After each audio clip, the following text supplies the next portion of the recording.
week 2 of the Synod, and things continue to develop. And to help me with our, analysis of this development, I'm joined by our, can I call you guys the Synod analysis team, the synodal team? Sure. Sebastian Gomes and Father Matthew Gworek. Week 2, how are you guys feeling about what's happening? It's been good so far. They've been working hard, and I think they're going to keep doing it. Yeah, I think they're working hard, that's for sure. This is an interesting time at this stage of a synod because, you know, as coming from someone who's been to a few of them, relationships start to form by week 2. You know, you're used to the people there, you start to have good conversations, and so the amount of listening and the depth of the conversations gets even more profound. So it's a lovely experience, and I think everybody's in a good mood over there. Yeah, and I think we can tell by the reports that we're getting, and we're going to get to those reports. But first, here are the headlines of this week. On Saturday evening, October 6th, a special encounter took place in the Paul VI Audience Hall. Young people from all over the world met with Pope Francis and the Synod Fathers for a festive rally. They danced and sang and gave testimony to their life experiences and struggles with bullying and addiction. Among the young people who spoke was Aziz Sadek, a refugee from Iraq who had to leave his home when terrorists invaded his village in 2014. He managed to escape and now lives in France. The young people also posed questions to Pope Francis, but when the Pope got up to speak, he wouldn't answer them, saying that that's the point of the Synod. The answers have to come from all of us in our discussions and without fear. The Holy Father then encouraged the youth to live coherent lives by living out the Beatitudes in a concrete way, even if church leaders don't always model them. Here's a bit of what he said. If you're Christian, you read the Beatitudes and you put them into practice. If you're a man or woman who've given your life as a consecrated person, if you're a priest, even a priest who dances, if you're a priest, and you want to live as a Christian, then you have to follow the road of the Beatitudes, not the road of worldliness, the road of clericalism, which is one of the worst perversions of the church. Coherence of life.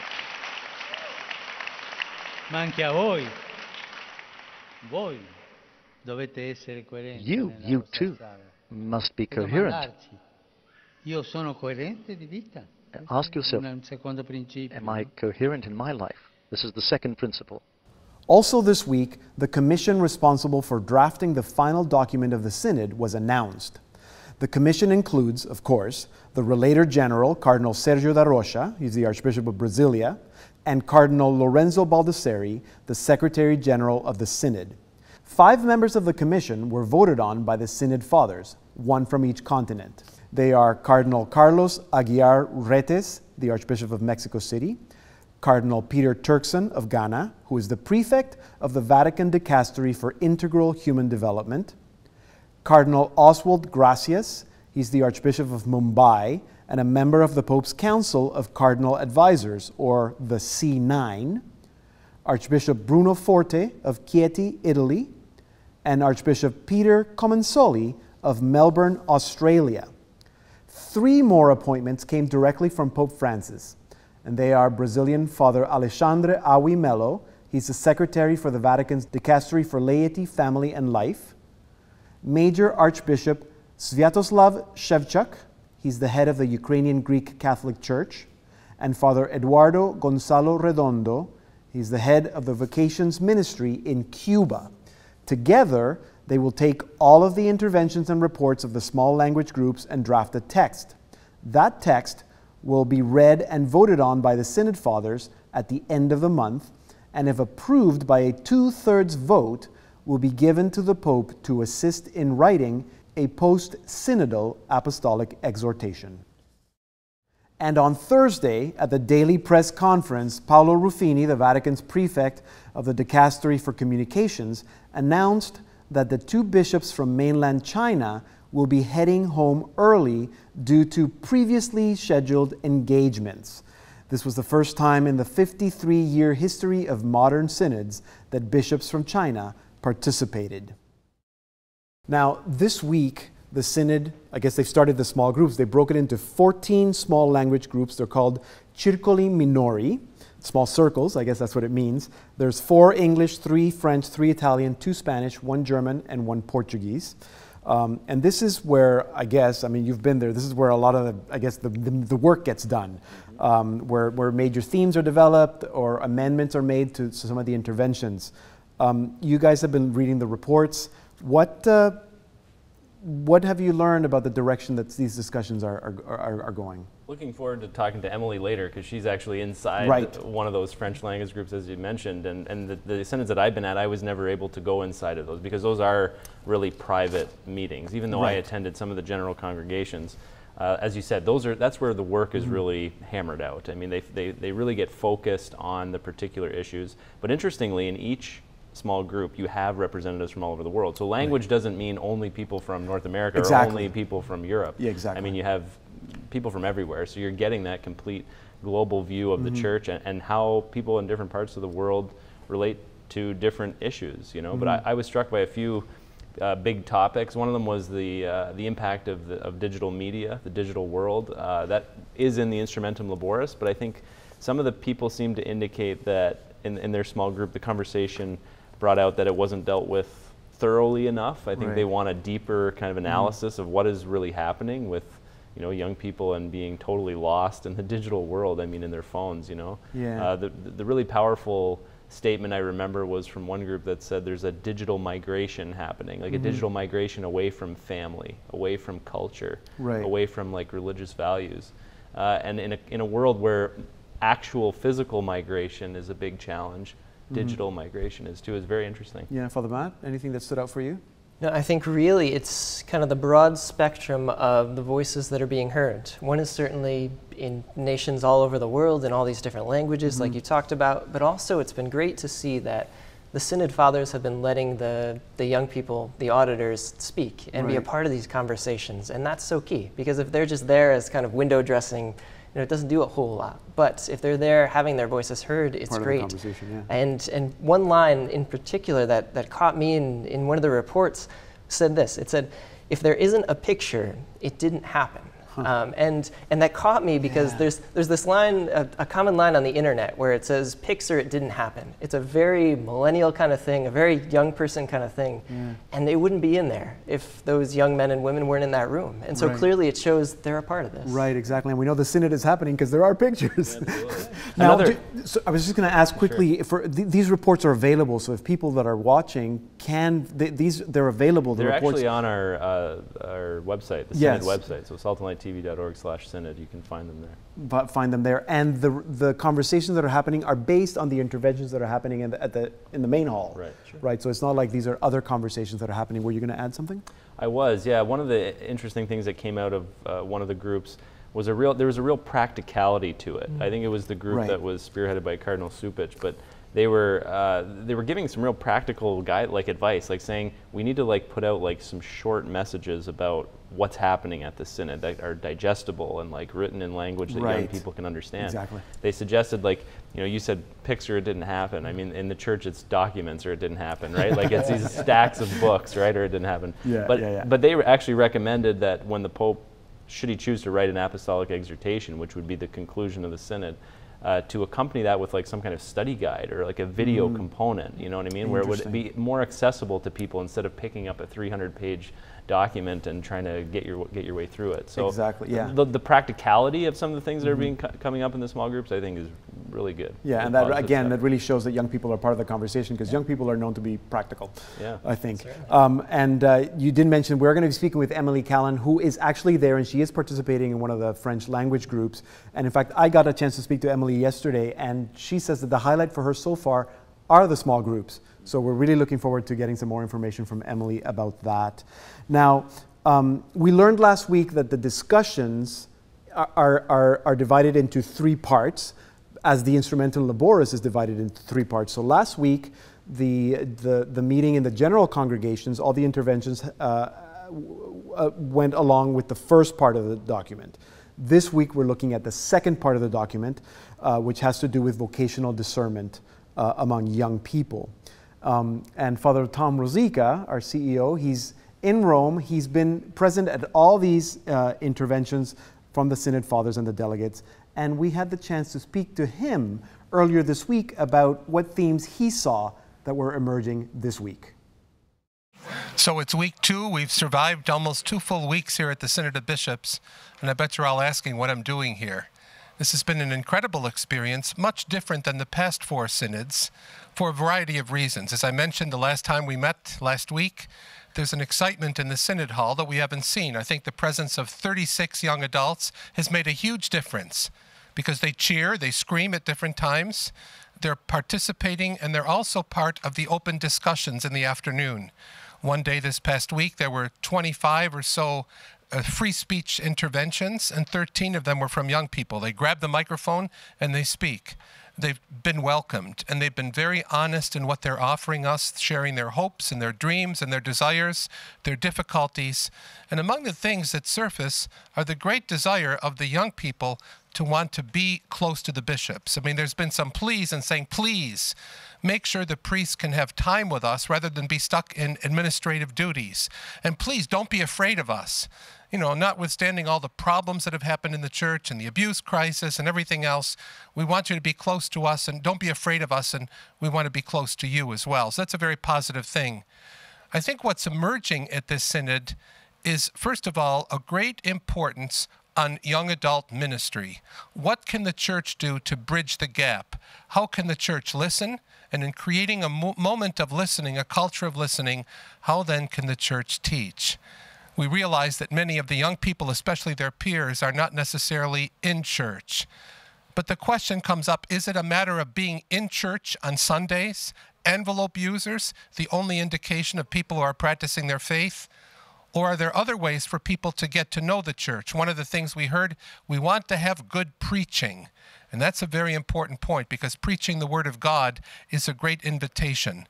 We also heard a desire for beautiful liturgy, for proper music, for a connection, and for proper language that's being used. Bishops have been very open in their desires and in their hopes. Nothing is barred from the discussion. Nothing is not showing up in the discussion. Many, many topics come up from the bishop's interventions, and so there's a great deal of openness. And my role is to sit and listen carefully, and oftentimes to take notes, and then to share those notes one-on-one with journalists. There's a very large media press corps that's here, and I'm encountering and dealing with many of the English-speaking journalists, and French as well, and sharing with them and clarifying things. Because one of the things about this synod, it's a synod that's founded on the principles of discernment. Discernment does not mean quick answers. It means raising real questions. And so the theme of discernment penetrates this, and that means we just don't release statements all the time, but something is coming together. Commissions have been formed. People have been elected to the commission for the message, to the commission for the final document that will be presented to the Pope. Things happen here slowly. Change comes about slowly, and there's a greater openness, and truly the theme of synodality that Pope Francis has talked about from the beginning has entered the church. And we have to make sure that that theme of synodality, a church walking together, continues and goes far beyond the banks of the Tiber River into our diocese, into our homes, into our different countries. That was Father Thomas Rosica, who is the English language assistant for the Synod's Office of Information. We had the chance to speak to him earlier this week. Now we're going to take a short break. As I said earlier, when we come back, we're going to be speaking with Emilie Callan, who's one of the auditors at the Synod and also participating in the small language groups. So don't go too far away.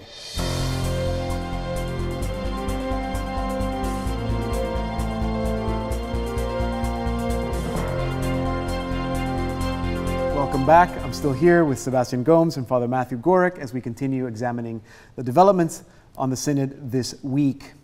It's hard to ignore that sexual abuse has been an issue in the Church this year, and of course it has come up in the Synod as well. Last week, Archbishop Anthony Fisher of Sydney, Australia, gave a powerful intervention, and he was asked about it at the press briefing afterwards. Here's what he said. I did take a long time to work out in what voice to address. I'd never been to a synod before. I didn't know how these things went in a synod. But I was very aware in my context, and I know that's true also for United States, Ireland, Canada, Chile, Germany, a number of countries have faced this in the last few years, that there are a lot of young people hurting, or people who were young when they were hurt, and that the hurt goes on. And there are others whose trust has been terribly damaged. And I felt the church has to speak directly to them, not just about them as a phenomenon or a number.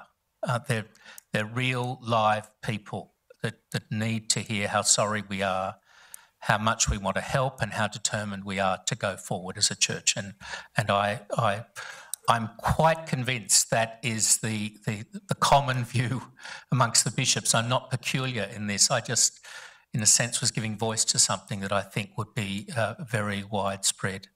And likewise, I think the laity of our church want to hear this said by the church.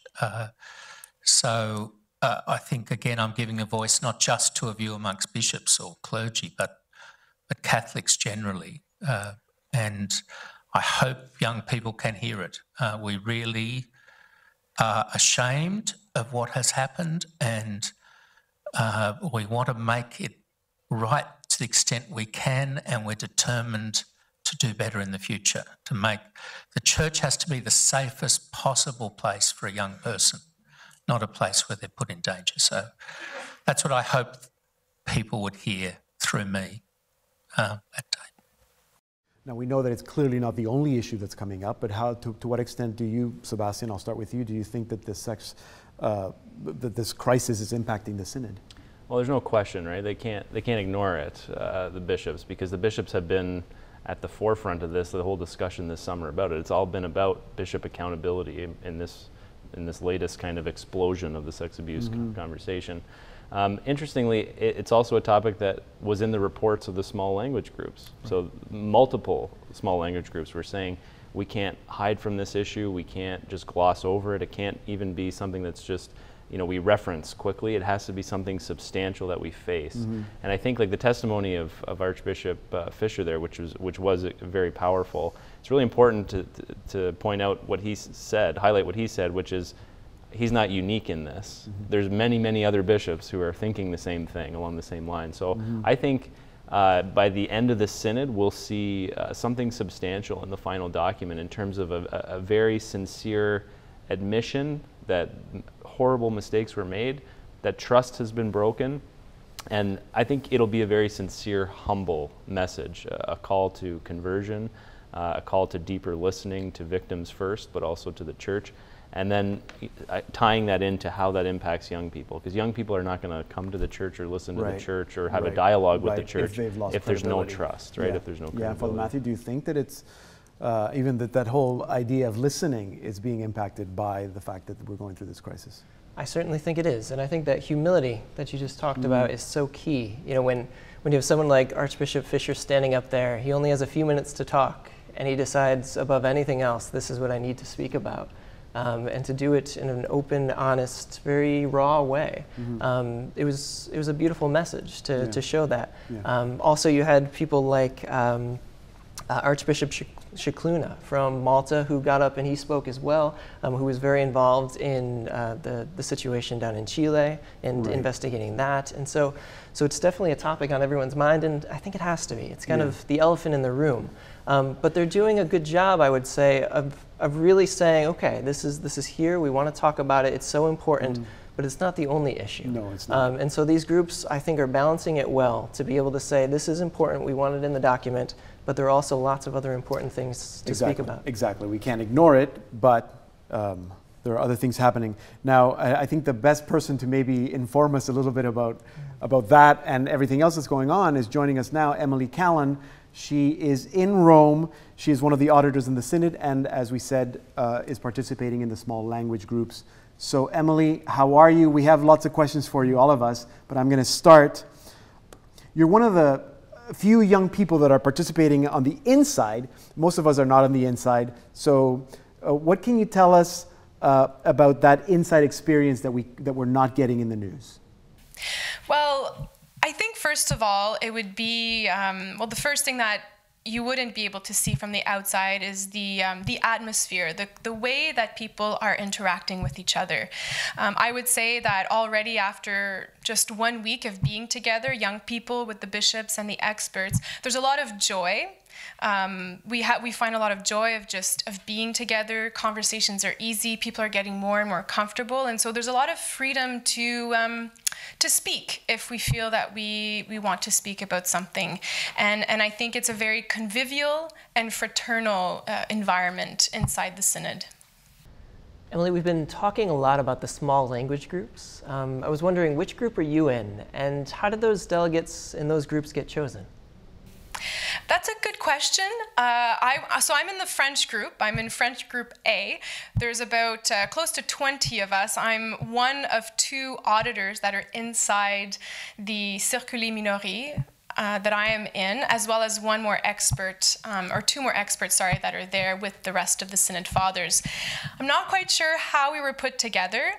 I'm assuming that they tried to mix things up a bit. I'm the only North American with Bishop Luc Cyr of Sherbrooke, and then there's some Europeans, there's bishops from the Middle East, bishops from Africa, and Italy as well.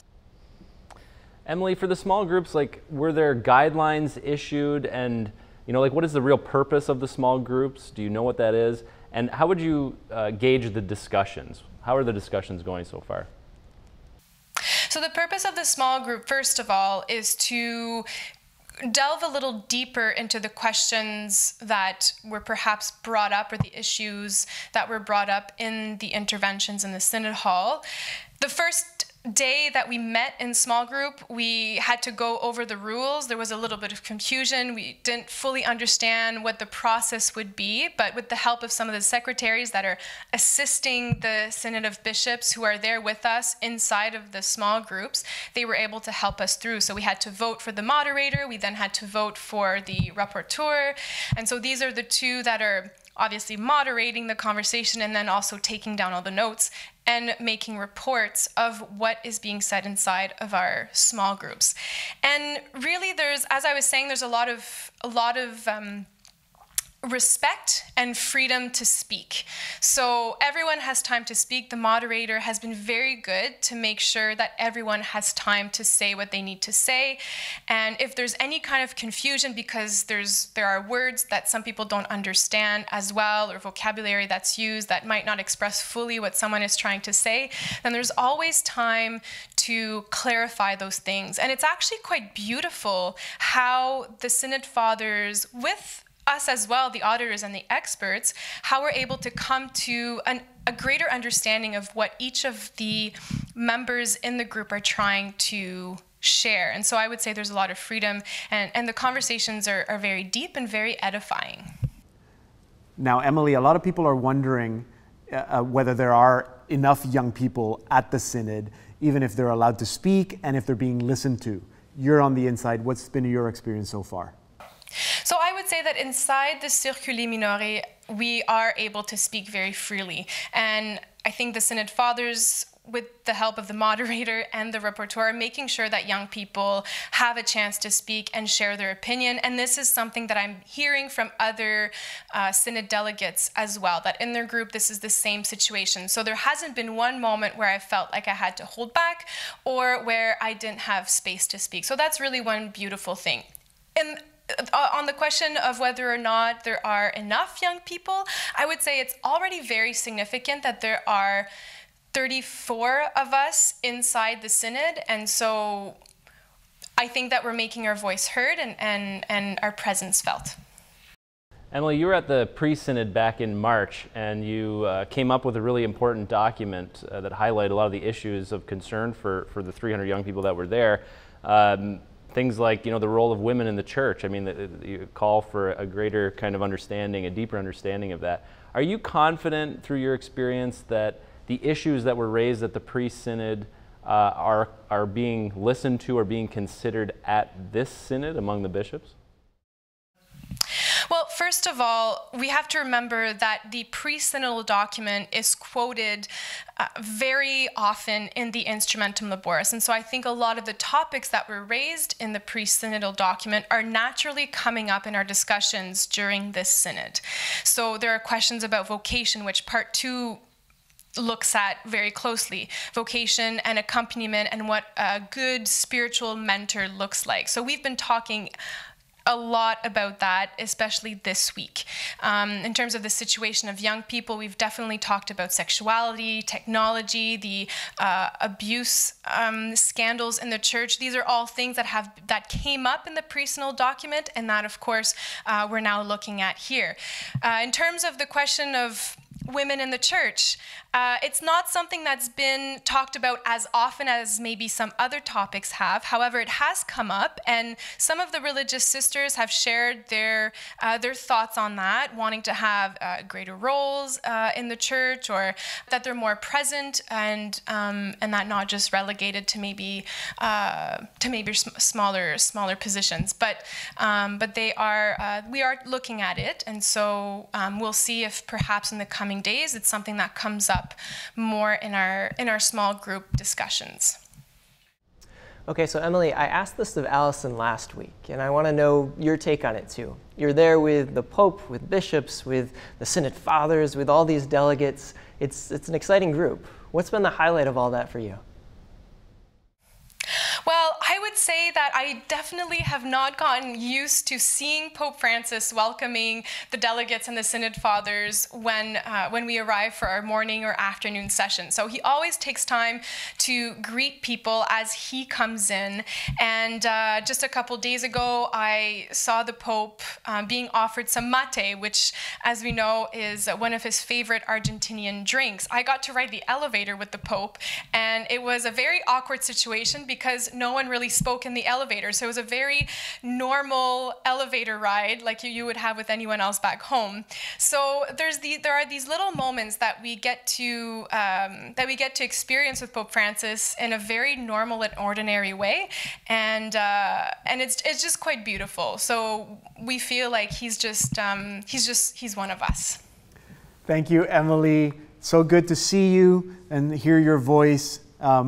We hope to talk to you again maybe in the next couple of weeks. Thank you, and looking forward to being able to share more about this wonderful experience in Rome. That was Emilie Callan, live from Rome, taking the elevator, not taking the stairs. I guess if you take the elevator, you might end up with the Holy Father. Okay, guys, so we're starting week 3. What are you guys looking forward to for next week, Father Matt? I think really at this point that the rubber hits the road. They have to start figuring out what we're going to do with this synod, what it's going to lead to, what's the practical end. And so I'm excited to see where that goes. Okay, yeah, good. Sebastian. I know you're going to mention this, but we're going to be back in a few days for the canonization Mass with a couple of very well-known figures and some not so well-known figures, but I'm excited for that celebration, which is in the middle of the synods. And then, as Father Matt said, I mean, the rubber has to meet the road. They have to try to develop some practical guidelines going forward to give to the Pope. That's been one of the consistent calls at this synod for something practical and concrete.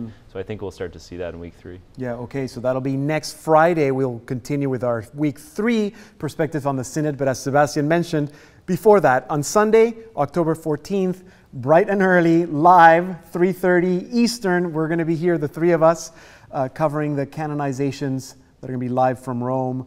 At least 2 key figures that most people have heard, Paul VI and Romero, Monsignor Romero, Saint Romero from El Salvador, but also 5 other saints that we hope to introduce you to. So you heard from us, you heard from our panel, Sebastian Gomes, Father Matthew Gworek, we heard from Emilie Callan and Father Thomas Rosica in Rome, and now we want to hear from you. Reach us via social media, and also for all things related to the Synod, check out our website, saltandlighttv.org/synod. This program continues next Friday with our 3rd installment of Perspectives on the Synod. But before then, this Sunday, bright and early, for the canonization ceremony. So until then, God bless.